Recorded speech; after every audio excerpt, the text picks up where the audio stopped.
Okay, we are live from SEMA, sort of. Now, this time we're actually inside Project Artemis, and I'm hanging out with Jason from POR-15 and Krystal from KTL Restorations, and we thought we'd just hang out here and just talk about, I don't know, things like life, world peace, paint, trucks, off-roading, right. A little drifting in the Doing all the background, a little bit of things. everything. Yeah. A little bit of everything, right? So the first thing I wanted to find out is, how did you two even get together on this project? How did that happen? I'll let you tell the story because honestly, I was brought in on the Jason was kind side. of on the back end of that, so that was actually Trent with Harbuff Network. That connected us. Yeah, and so we set up the meeting, and then there it was. And then Rob and Elder and myself started having all the meetings, and here comes all the POR-15 product. Yeah. And we're big proponents of people supporting the industry and doing stuff in the industry. And as a paint company, it's hard for us to really project that and show that we support it and want it to grow and whatnot. So when we can find builders who are eager to do something, eager to showcase the product, eager to showcase the brand, we jump right on it. That makes total sense. And so what did you see when you saw Project Artemis at first, and you saw the renderings and you saw the ideas that they were coming up with for it? What did you see, and how did you see POR-15? It's a different market. Everyone knows us for restoration, and they think like old gray guy, hair, old car, classic restoration, stock. It has the right chrome, has the right fitting, the light switches, all that. We don't talk enough to the off-road market. We don't talk enough to the hot rodders, the drifters, and stuff like that. So anytime we can get someone who's doing something outside what people know us for, it's a win for us. Yeah, and that was such the beauty behind this project, is that we were able to bring companies on board that aren't necessarily in the off-road world, but able to do that. Right. And then go into Overland and talking to these guys about, you didn't powder coat that? No, that's all POR-15. And they were like, wow, it put them in a different mindset about how they could use it. Yeah. And then the bed liner and, all the products that we used underneath. And if it chips, go fix it. Go touch it up. You don't have to worry about it's user friendly. Powder coat. From the get-go, we've always been focused on DIY and people being able to do a project themselves. And a ton of satisfaction comes when you can even do a small project, but obviously KTL doing a project like this is huge, and the satisfaction of seeing it come together and show up here in sunny Las Vegas. But even when you're doing something on the weekend and say, I repaired that, it's ready to go, and I did it, and people look at you like, wow, it's cool. And a lot of people don't realize the satisfaction you get out of doing that. Well, it makes a lot of sense too, especially with this overlanding scene, as I've discovered too. It's not just 4x4s. It's not just rock crawling. It's not that. This is really a lifestyle that has all these different facets to it, right? Yep. And like you said, like I'm a POR-15 nut from years back, but I think of it as my restoration tool and that kind of thing. Here, you've got all these different surfaces and reasons and uses for the products and across the whole spectrum of POR-15, right? Absolutely.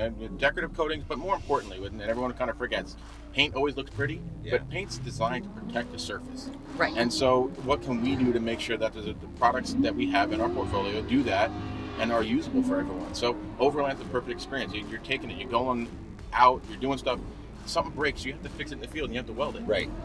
All right, you welded with powder coating. All right, well, it looked pretty before. I fixed it. It doesn't look so pretty now. But again, we have products. You can coat it right up. It looks pretty. And so you have double satisfaction. You did a field repair with a welder, however you managed to get out of the woods and get back to reality.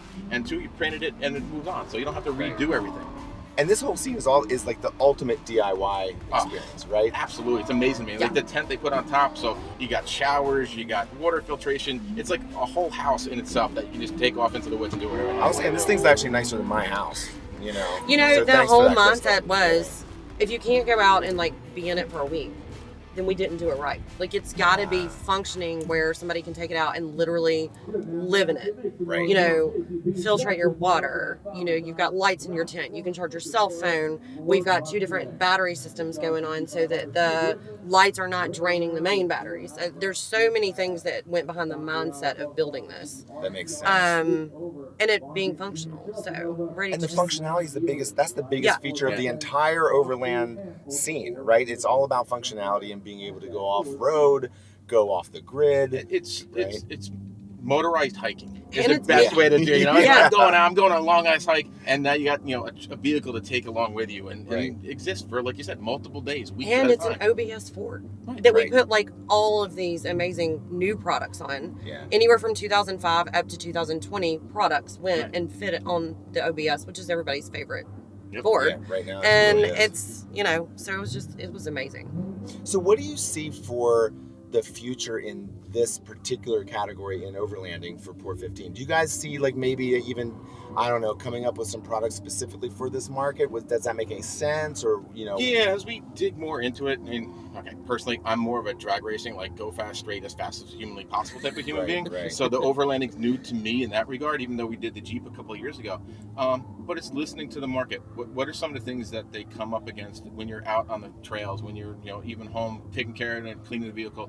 What are some of the things they come up against? So we have our car care line. Hey, make it look pretty, make it easier to clean once it gets dirty, things like that. So we have products out there, but the more we interact with the different markets, understand their, people are looking for something, may not say it specifically, but with the right chemist behind us and other things, if you listen enough, you figure out the right product. And that's our goal, is really to kind of engage with all the markets we can, learn the different aspects of it, and see what can we use through chemistry to solve a problem. That makes sense. Are you seeing a lot of overlap between this new sector and the existing classic sectors? Really truly is. It's again, protecting a surface and making sure that whoever is using that vehicle is protecting it and protecting their investment, their hobby, for a long time to come. And at the core of it, that's why we exist. Right. So people can enjoy the hobby, enjoy what they've invested their time and effort in for as long as possible. Well, in this category too, I would imagine that, and you're, as a drag racer, you understand this as well, you're probably putting a rig like this through more tests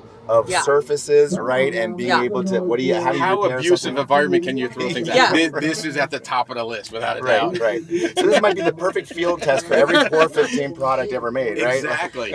Yeah, that's been the great thing across all of it, is that, down to the leather, and you can't scratch it, and it's waterproof, and it's like all of these companies saying, let me get that product. Functionality. That product that's going to function correctly, like in going into that space. So kind of like Jason was saying, POR-15 probably hasn't looked at Overland, but we hadn't either. Right. And now, it's new, all for everyone. Yeah, and now we're going, what works. And there's all these products out there that work.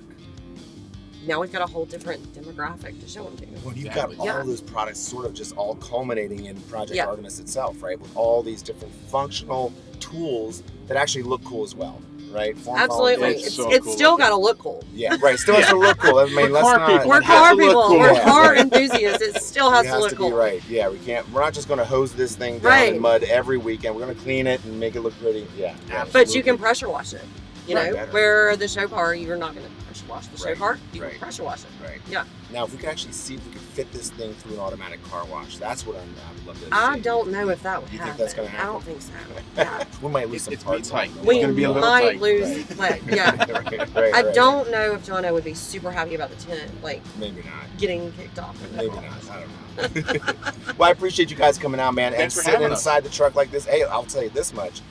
There's enough comfort in here for all of us. We could all go overlanding, right? Absolutely. I don't know if we'd all fit in the tent at the same time, but we can all fit in here at the same time. It's actually, it is a queen size bed. Oh, it's a queen size bed up there in the tent? Even better. Queen size party. It's a queen size party. All right, thanks you guys. Thank you. All right, Thank you, Dan. Later.